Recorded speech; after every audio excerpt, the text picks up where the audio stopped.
Now, gitukod ni Lord Jesus Christ ang iyang katauhan o iglesia sa kinat sila sa nakindag siya o 30-33. Ato basahan mga igsoon na si Lord Jesus for the sake sa ato mga new listeners, no? Mga viewers sa Facebook. Sa ng San Mateo 16:18. Ingon din Busa sortihan ko ikaw si Pedro, o ibabaw din yung bato, tukuron ko ang akong iglesia. O bisan ganyan kamatayon, dili kayo makabuntog nini. Ang iglesia mga igsoon, kinat sila na sa English Church sa Binisaya Katauhan. Kaya sa English, ang mabasa dito, Thou art Peter, and upon this rock I will build my church, and even the gates of hell shall not prevail against it. So si Lord Jesus, nuna sa gitukod na katauhan, na mao ang simbang Katoliko. So kita mga Katoliko, remember ha, build this in your mind. Nakita ang katauhan sa Diyos din sa kalibutan.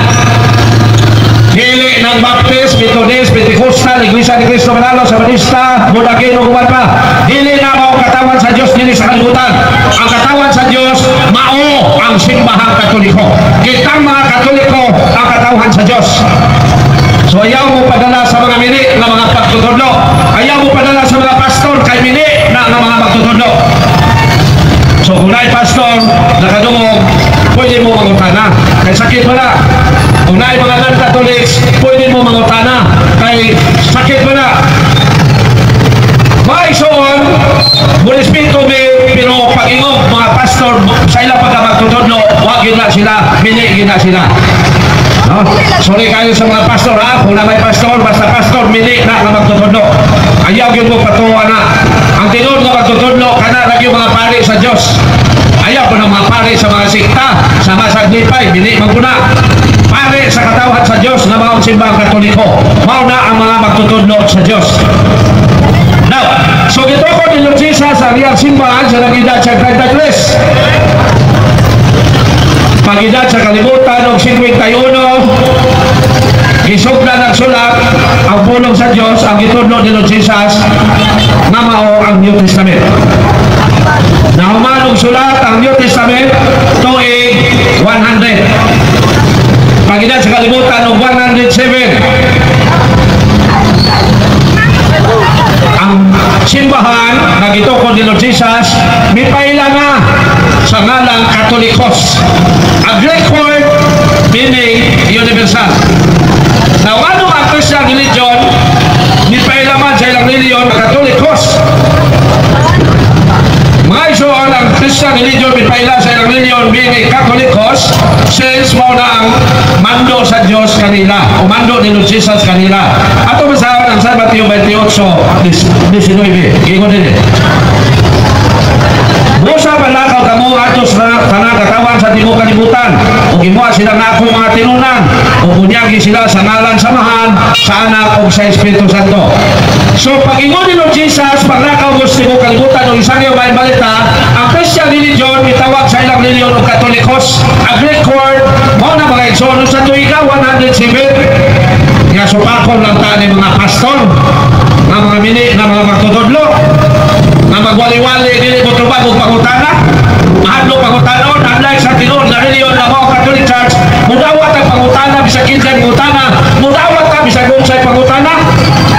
So kamu makaigsunan ako Katoliko ha, ay mo padala ng mga pastor kami na ang magtutudlo. Ayaw yun mo padala ng pastor kami na mga magtutudlo. So kano sa gitawag o Katoliko sa Christian religion, tuig 107. Pag-inat sa kalibutan ng 180, dito na, nasulat na sa libro nga gitawag og Didache ang pagpaila sa Christian religion about the religion, the name of the religion. Sa Latin pa, Sanctam Ecclesiam Catholicam, sa English, the Holy Catholic Church. Unsa tuiga? 180. Laliman mo anak? 180 pa gina sa kalibutan ang mga Christians mipaila na sa ilang reliyon na mga Holy Catholic Church. Ya supako lang kang Baptist, Methodist, Iglesia, Sabatista, Saksi ni Jehovah, Iglesia ni Cristo, guman pa. May so tuon yun sa kasaysayan. Asa tayong sa 2024 lang ginagkaroon sa kalibutan sa gitawag kung ano Domini, sa English, Year of the Lord. Sa Bisaya tuig sa Ginoo panahon ni Lord Jesus o sa sa kinabuhi ni Lord Jesus. So tuod yung mga igsoon, para masaylo na to, asa presa religion sa nagidan pa kalibutan of 100 years. Asa presa religion sa nagidan pa kalibutan of 200 years. Tuod yung mga igsoon, ano dili ta mabiktima sa mga pastor na nagsigig pagdali sa mga Katolik, natong mga Katoliko. Now, dito sa Didache, ang question, what is Didache? Didache meaning the teaching of the 12 apostles. Dito sa libro yung magitawag Didache, mabasa na dito ang Santa Ecclesia Catholica, sa English, Holy Catholic Church. Mabasa na si Doksinta Pangilan sa kalibutan. Ya, bukatoo lang ta ng mga pastor na mihawas Katoliko, toko o grupo niya magdali sa mga Katoliko. Unang mga isol kung mga Katoliko, ayaw mo padala ng mga pastor kay mini na mga magtutundo. No? Mini, gina sila nga magtutundo. Kung na may pastor din pwede mo magutana. Aro mahusay na ito na. Pangutana mo, no? Kanang mga Katoliko, mana dili karon. Pangutana mo mga isuan. Kay sakit yan ang uingon may mga pastor, mini na mga magtutundo. Sakit mo na. So, pangutana mo, no? Pangutana mo mga isuan. So, sinta. Pag-ilan sa kalimutan o 325. Ang mga Christians, may pailan na sa ilang reliyon sa natin pa inunang Santa Katolika at Apostolikang Iglesia. Sa English pa, the one Holy Catholic and Apostolic Church. O sa tuwika, 325. Pag-ilan sa kalimutan o 382, ang pulong sa Diyos, gibalhi na sa papel. Officially, nahubad, official na translation. Kaya doon na may hubad na ahit pa ni St. Jerome sa iyang translation. Pero wala i-acknowledge sa simbahan since wala ipagtugon sa Santo Papa ang maong translation. Ang maong translation, gitawag Vitus Latina, Old Latin. So no, pero dili pa opisyal, no? Dili pa opisyal, pag-igsoon mo ng 382, ang pulong sa Diyos, gibalhin na sa papel. O nahuman, yatong tuig 404. O gitawag na o Vulgate, meaning the Latin translation of the Word of God. So wala mga igsoon, pero yatong 386 pa, ang simbahan, gimihingalan na sa pulong sa Diyos o Biblia. Wala mga igsoon. Kaya ka ng mga pastor sa lansikta. Di man na sila mutundok na. Kaya mutundok sila. Mga Katoliko naman sila. Kung nangilang ginang sukakon, di nila itungan silang membro. Ano na nila membro, magtuong at sila husto ang Katoliko mali. Ngunit tulubagon sa tumakigsoon ng pastor, hindi kamatay nila. Kaya wala nila itundok kamaturan. Hinoon, minit pa lang ang mga magtutudlo ang pastor, munang di na sila katudlo tinoon. So kung na may pastor, pwede mo mungutana, kasi sakit pinag-uingon, minit mo nga mga magtutudlo. Pag-abot sa tuwing 77, no? 77. Gilansa kang batikan, ipabuha kang mga libulto, o nang dideklar sa simbahan, ng mga libulto sa mga balaan, secret. O pag-abot sa tuwing 54, official na yun ng mga Katolik ang nagsaryaw sa mihawa o gipapawa na sa simbahan kaya nanudno ng heretic. Magbaw na ang Orthodox Catholic. Nanudno naman sila nga ang pare pwede magninyo kung sayo man na. Pag-abot sa tuwing 17 na nagimihawa sa simbahan Katoliko nga sa kapare dito sa Germany o bitokon ng iyang grupo gitawag niyang Lutheran Church. Pag-abot sa tuwing 1521 mihawa nasad sa simbahan Katoliko si Nicholas Stroh o nagtukon ng iyang grupo gitawag niya o Anabaptist. Anabaptist since bunyagan man niya usab ang iyang madali. Ana is a Greek word sa English or again Baptist meaning baptism. December 1521, miabot sa Pilipinas ang mga Katoliko. Pinundan na na-Christianize ang kitang mga Pilipino. 1521. ang mga Katoliko miabot din gikan sa nasod Spain. Kung ako pasahod sa Bible mga isuon, ang nang-Christianize sa nasod Spain, mao si St. Paul. Roma 15:24. Naglawak ko nga mahimo ko na kini karon. Muhapit ako diya sa akong pagpaingon sa Espanya. Ug uban ako malipay sa pagpakiguban kaninyo sa mga Dios, tabangi ako sa pag-adto dito. So si San Pablo mo'y nag-Christianize sa nasod Spain. O ang mga Espanyol mo'y nagdala Kristiyanismo sa atong nasod. Therefore, ayahay kaayo ta. Kaya ang nag-Christianize sa lugar nasod na nag-Christianize nato, mao si San Pablo. Pagabot sa tuig 1536, nana sa imihawa sa Simbang Katoliko, nagtukod ng grupo, actually, 1528, ang si Martin Luther, gitawag na siya Protestant. Dinhi na tao na ang word Protestant. So official na gi-declare giila sa simbahan nga si Martin Luther ug ang tanang Biblia sa simbahan Protestante. Mao na nga karon ang mga Baptist Methodist Protestante nga atong tawag nila kay silang tanan gikan man sa simbahang Katoliko. This 1536 akong balikan. Malay ka. Nalasay Katoliko nga mihawa sa simbang Katoliko, hari sa England, ang mga hari si King Henry VIII. Tukod siya iyang grupo, gitawag niya o Anglican Church, o officially declared by him as Church of England.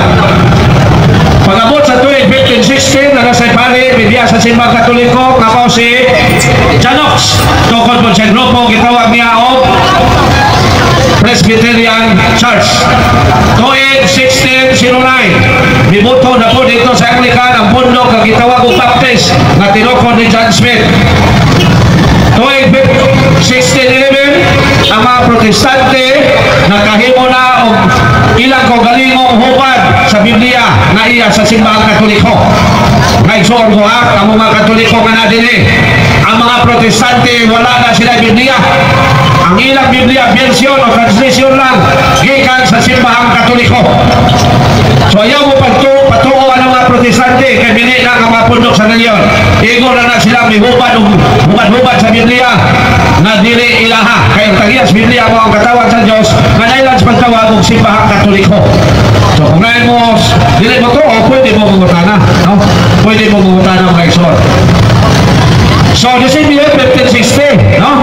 I'm sorry, 1611, nakahimo na ang mga Protestante o ilang kaugalingong misyon. Ang nangulo nga muhubad din o ang mimando nga muhubad, mao si King James, anak ni King Henry VIII sa England. O in order by him, gitawag ang mga translation o King James Version. O mga kaigsunan ko mga non-Catholics, alang sa inyong kasayuran ang King James Version nga karon na inyong gigamit, ang original ana 73 books. O kinsa may Protestante nga musupak din noo lang, no? Pangutana lang. Ang original nga King James Version is 73 books. Gikuhaan na sa mga Protestante o pito na tuig 1828. Mao nga 1827 brother. Mao nga nahimo na lang 66 books. Kay 73 minus 7 equals 66. Pag-abot sa tuig 1739, nanasay tao nagtukod og ilang kaugalingong grupo, gihanla niya og Methodist. Ang maong tao mao si John Wesley. Pag-abot sa 1820, nanasay tao sa Amerika nga si Joseph Smith, gitukod og grupo og iyang gihanlan og the Church of Christ of the Latter-day Saints, manailan sa pagtawag og Mormons.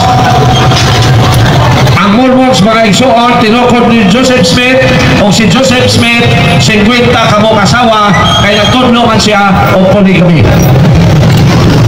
Pag-abot sa tuig 1830, first time nga dunay tao mingon nga Sabado ang igsisimba ug ang maong tao mao si William Miller, pastor sa Baptist Mihawa ug nagtukod og grupo gitawag niya Adventist. Dili pa nang Seventh Adventist karon. Pag-abot sa tuig 1831, ang unang tao usap na may gamit isip ngalan sa ilang grupo. Ang maong tao mo si Alexander Campbell. Ang grupo nga iyang itokod gingalan niya of Church of Christ. Tuwing 1844, nabukag ang Adventist kay nagtaka sa Wilabiller na bumalik ang Ginoo October 22, 1844. Apan wala man mahitabo, hinungdan nga nabungkag o gi-revive o balik sa mga nag-asawa nga si Lindsay White o si James White o ang ilang kaubang pastor nga si Joseph Bates o ilang ginanlan o Sabates mao nang dunay Sabatista. Dili ba sila ganan tawgon og Sabatista mo nang ilang giusap pangalan gihimo nilang Seventh-day Adventist. O mga igsoon alam sa inyong kasayuran kining pondok Sabatista o kadto si Lindsay White. Grabe, sorry kayo ha. Grabe to kasatanik si Lindsay White, founder sa Sabatista. Kay sila'y nagbutang-butang nga ang Santo Papa nagdala sa numero sa yawa na mao ang 666. Mula ka po mga membro sa Sabatista, hawa mo diya. Hawa ang taon mo sa bundok Sabatista, kamo mga Sabatista. Kay grabe kasatanik ng founder anak. Tuwing 1872, miboto na sa Pennsylvania, USA ang pundok na Jehovah's Witnesses. Nasa sinugdan ang ngalan Bible Student Movement or BSM. Pagka 1914, ginisag ngalan Gingong IBSA, International Bible Student Association. Pagka 1931, ginisag ngalan Gingo ng Jehovah's Witnesses. Balik na tuwing 1888, iboto na sa Amerika ang pundok ng Christian Missionary Alliance na tinukod ni Albert Benjamin Simpson. 1898, bitungan sa Amerika ang pundok at Church of Nazareth na tinukod ni Phineas Bresee. 1900, biboto sa Amerika ang pundok United Pentecostal Church na tinukod ni Charles Patch Parham. 1902, first time in the Philippines, nagtukod na sana mo sa kapalit na Biblia sa Sinod Katoliko na mo si Gregorio Agripay. Nagtukod sa pundok, gitawag niya o PICC or Philippine Independent Catholic Church. Noong 1914, duha ang natukod mga igsoon, ang usa sa Manila, ang usa sa USA, ang Assemblies of God, tinukod ni Leonel Sidmel, o ang sa Pilipinas, tinukod ni Felix Manalo, ginala niya ang Iglesia ni Cristo, no? Tagalog or Bisaya version sa kang Alexander Campbell na Church of Christ. Noong 1920, bibuto sa Pilipinas, mihawa sa pundok ni Gregorio Agripay si Luis Fabricar, o nagtukod siya ang grupo, na gitawag niya o Rizal yan, no? Si Dr. Jose Rizal po ng ilang Diyos. Tuwing 1927, biboto na po sa Amerika ang pundok ng First Wave Gospel Church, tinukod na Amy McPherson. Tuwing 1936, ang pinakatasugnalan sa Tanibundok, itukod ni Nicolas Perez, ang Iglesia sa Diyos kay Cristo Jesus, ang haligi at suway ng katotohanan sa bansang Pilipinas. Tuwing 1948, duhang natukod sa Manila, ang UCCP, tinukod din sa Enriquez Filipina, o ang Grace Gospel Church, tinukod ni Julia Tan, o ang Amerikano nga Sispal. Tuwing 1965, bibuto sa Surigao, dinagat Surigao, ang pundok nga PBB, Philippine Benevolent Missionary Association. Tuwing 1967, bibuto sa China ang pundok nga Born Again Christian, tinukod ni Peter Zio Yongsi. Tuwing 1972, bibuto sa Panamo ang pundok nga One Way Outreach International. Ang One Way Outreach International, tinukod na ni Benjamin Gaetano. Tinukod ni William Almeida, Jesus Miracle Crusade. Tinukod ni Eddie Villanueva, Jesus is Lord, 1977.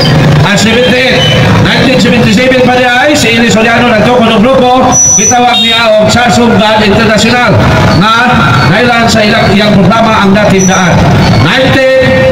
1981, nibuto sa Amerika at sa Brazil ang pundok na gitukod ni Cesar Castellanos, ang gitawag niya the Government of 12 or G12. 1983, in Davao City, nagtukod po si Apollo Kibuloy o pundok the Kingdom of Jesus Christ, the name above every name. So, kung hangtod ka ng mga igsoon, more or less ay 60,000 na kasikta ang natukod sa tibuok kalibutan. Usa lang ang kontra, ang simbahang Katoliko na. Wala mga igsoon, bisag asa na maminaw nila, Katoliko na ilang kontra. Maminaw ta sa saksi, Katoliko giatake. Maminaw ta sa sabrista, Katoliko gitira. Maminaw ta kibuloy, Katoliko makaluloy. Maminaw ta sa glipay, Katoliko gisaway. Maminaw ta sa Pentecostal, Katoliko gifatal. Maminaw ta sa Iglesia ni Cristo, Katoliko gilatigo. Otro po rin Forswell, Katoliko gimasakil. Usa lang yun ang nilang kontra mga igsoon, Katoliko na yun. Unang kamong mga Katoliko, kita mga Katoliko, kamong mga igsoon kung Katoliko, sinbag yun mo at Domingo. Aron dili mo madala sa bining ang mga magtutulog ng mga pastor, nga mura po kaldero, pero bangis dahil ng mga lobo, manukog sa mga inosenteng Katoliko. Mauna sila mga igsoon. Nakatong masahod sa Bible mga igsoon, nagipayag na ni Lord Jesus, nagdunay mga lobo, ang manukog sa iyang katawan. Ato masahod, ang San Mateo 7:15. Pagbantay kamo sa mining ng mga propeta, wala sila kaninyo nga daw mga karnero, apansama sila sa bangis ng mga lobo. O gitinaw kini mga igsoon ni San Pedro, gitinaw ni San Pablo sa buhat 20:29. Gingon din eh. So, ayaw gin mo padala mga igsoon kung Katoliko sa mga sikta. Kaya ang tuyo nila sa inyo ha, kana lang yung inyong kwarta. Basaw na ito na ha, na ang mga pastor na magsakasaka sa mga balay sa Katoliko, ang tuyo nila kwarta na sa Katoliko. Ako na isunod basa. Buhat 20:29. Naibalo ako, may nigbiya ko kaninyo, anhaon kamo sa mapintas na mga lobo. Kung wala sila isainuan sa panon sa mga magtotoo. Mga mga pastor, murag mga karnero, pero mga lobo, kay tukmo nila ang inosente mga Katoliko. Mga Katoliko, nga nagpasagad siya magtungo, kay musimba lang, o maglinog o magbagyo. Kung nagwalihag di pa o, dito nagtuo. Now, ang tuyo ba sa mga pastor, sa ilang magpagmedali sa mga Katoliko, kana lang kwarta sa mga Katoliko? Ato basaon ng Tito 11. Gingon din eh. Kinanglan din sila pagpanudlo, kay nagsabog sila sa mga panimalay. Pinagi sa pagtudlo, sa dili untaangay itudlo, tungod lamang sa makaulang tuyo sa pagpanapi. Maura gina. Ano ang mga pastor magsige pagdali sa mga Katoliko? Tungod lang sa 10%. Minima na sila nga magtutudlo. So, ang ilang tuyo sa mga Katoliko nga madala nila, kanalang yung kwarta sa mga Katoliko. Tinaw kayo ng giskutan. Nga naman, kaya ang reliyong gigamit nila sa pagpadato. Ato basaon ng 1 Timoteo 6:5. Dili mga igsoon, ilang itudlo nga way reliyon na makaluwas.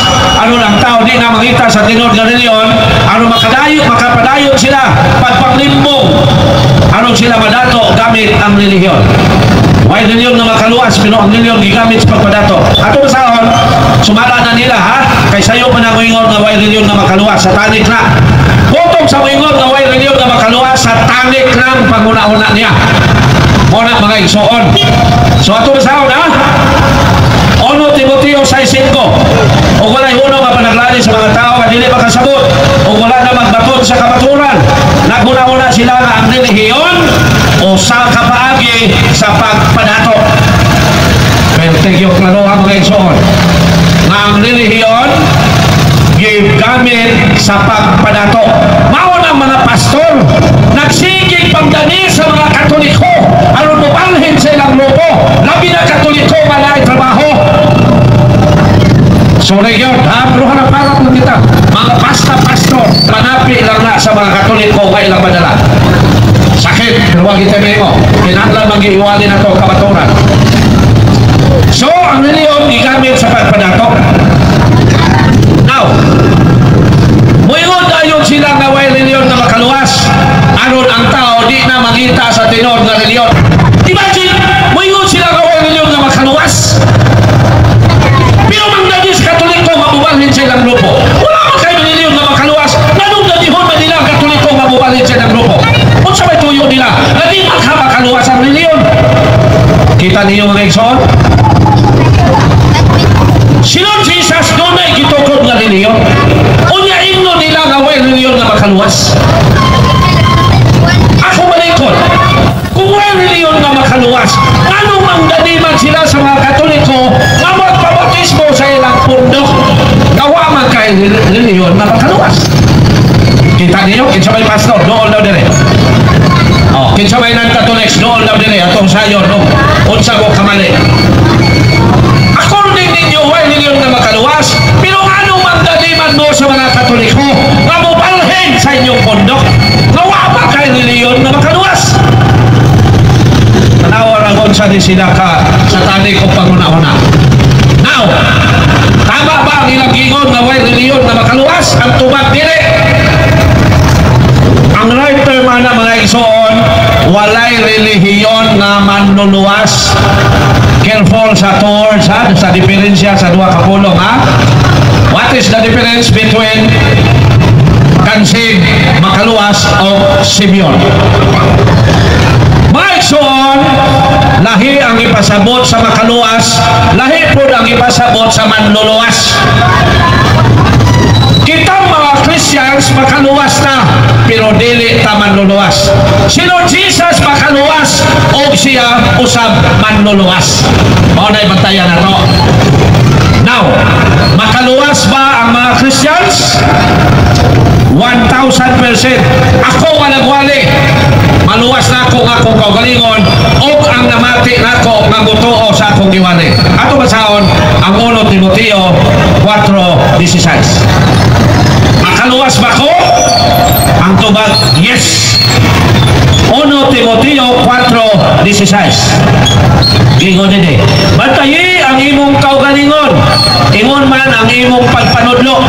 Kung buhata kini kanunay, kay niining pagiha, maluwas mo ang imong kaugalingon.